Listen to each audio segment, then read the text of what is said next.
This video is going to show you how you can change or create a schedule in Forethought. I'm into a training account right now, so we can play with this and not worry about messing anyone up.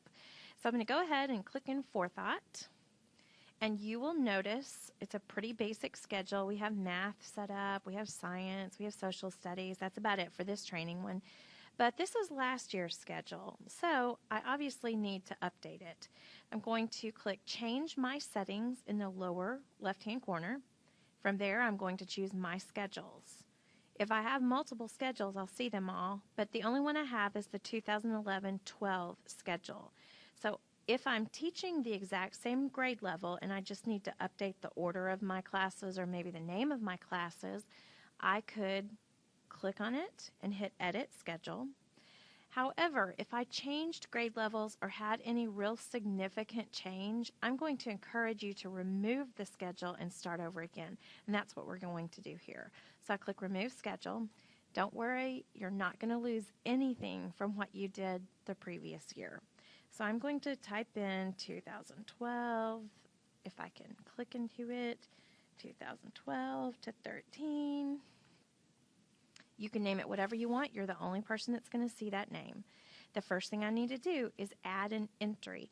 I kind of think of this as being a subject. Like the first subject I'm going to cover with my kids is math, and then we're going to do science. So that in my head is how I organize the different entries.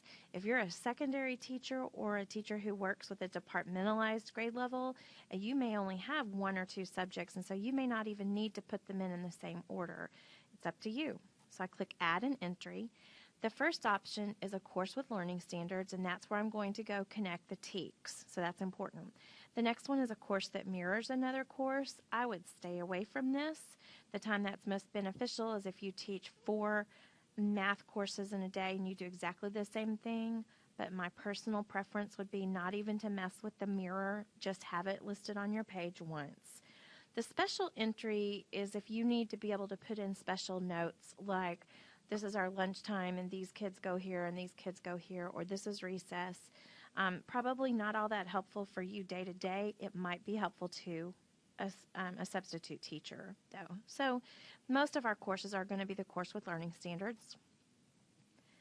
I'm going to go to my 3rd grade math. We'll say we're going to start with that.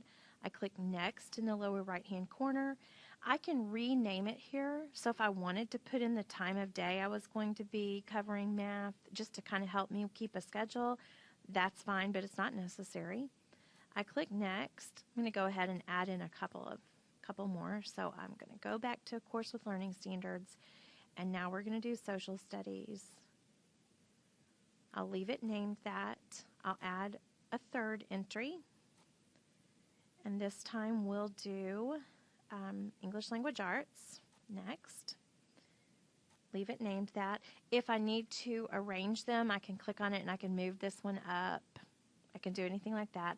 Once I have it the way I want it, I go ahead and hit Next in the lower right-hand corner. Now it comes back and says, do you want to add another schedule? Nope, I'm good with just one schedule, so I do have to hit Next, bottom right-hand corner.